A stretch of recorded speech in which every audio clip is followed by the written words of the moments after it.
தேவனுக்கு மகிமை உண்டாக.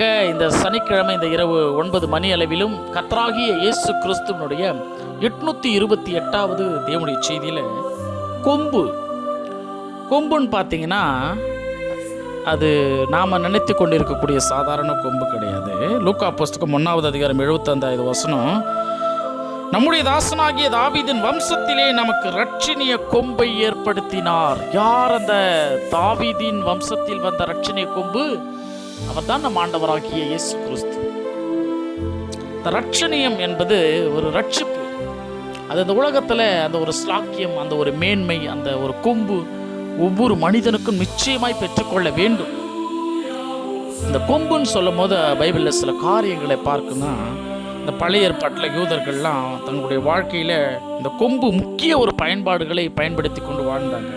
இந்த கொம்புகள்லாம் வலிமையான இந்த மிருகங்களுடைய கொம்புகளில் தான் அதை பயன்படுத்துவாங்க. எடுத்துக்காட்டுக்கு பார்த்தீங்கன்னா சண்டை செய்கிறதுக்கு பயன்படுத்துவாங்க, பாதுகாப்பிற்காக பயன்படுத்துவாங்க. இந்த ஆர்டினேஷன் பண்ணுறாங்களே, அபிஷேகம் பண்ணுறாங்களே ஊழியக்காரராக, அதற்கு பார்த்தீங்கன்னா அந்த அபிஷேக தைலத்தை அந்த அந்த கொள்கலனா, அதாவது அந்த அபிஷேக தைலத்தை வைக்கக்கூடிய ஒரு ஒரு ஒரு பாதுகாப்பின் பொருளாக அந்த கொம்பை பயன்படுத்துவாங்க. ரெண்டாவது, இந்த ஆட்டுக்கடாவினுடைய கொம்புகளினால் செய்யப்பட்ட அந்த கொம்பு இருக்குது பாருங்க, அது அது எக்காலங்களாக பயன்படுத்துவாங்க. எக்காலங்கள், போருக்கு அழைப்பு விடுவாங்கள்ல, வெற்றியை அறிவிக்கிறதுக்கும் பயன்படுத்துவாங்க.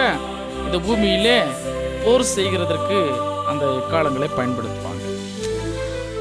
இந்த பழைய ஏற்பாட்டு காலகட்டத்தில் பார்த்தீங்கன்னா பைபிளில் பாவங்கள் நிவர்த்தி செய்கிறதற்கு, ஒரு மனிதனை பரிசுத்தப்படுத்துவதற்கு அந்த இரத்தத்தால் பூசப்பட்ட அந்த பலிபீடத்தில் அந்த கொம்புகளை வச்சிருப்பாங்க. ஆகவே கர்த்தராகிய இயேசு கிறிஸ்து இந்த ரட்சிப்பின் தேவன் என்கின்ற ஒரு நாமம் அவருக்கு உண்டு. அவருக்கு பலவிதமான நாமங்கள் உண்டு. அந்த ரட்சிப்பின் தேவன், இந்த ரட்சிப்பின் தேவன் நம்முடைய பாவங்களை நிவாரண பலியாக ஒப்பு கொடுத்த அந்த இயேசு கிறிஸ்து, அவர் தான் ரட்சணிய கொம்பு என்று வேதம் சொல்லுகிறது. அந்த ரட்சணிய கொம்புனா ரட்சிக்கணும் ஒரு மனுஷனை தெய்வம்.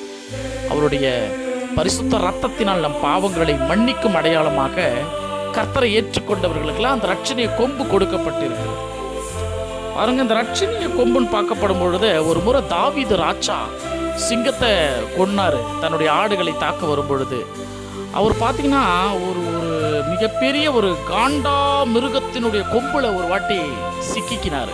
காண்டா மிருகத்தை ஜெயிக்கிறது என்பது ஒரு முடியவே முடியாது. ஆனால் பாருங்க, ஒரு வசனம் சொல்லும், சங்கீதம் 22:21, என்னை சிங்கத்தின் வாயில் இருந்து ரட்சியும், நான் காண்டா மிருகத்தின் கொம்புகளில் இருக்கும் பொழுது எனக்கு செவி கொடுத்தார் என்று வசனம் சொல்கிறார். தாவீதுக்கு ஒரு மிகப்பெரிய ஒரு பலன் இருந்துச்சு. என்னன்னா தேவனுடைய ஒரு பலன், அதுதான் அவருடைய கொம்பா இருந்தது.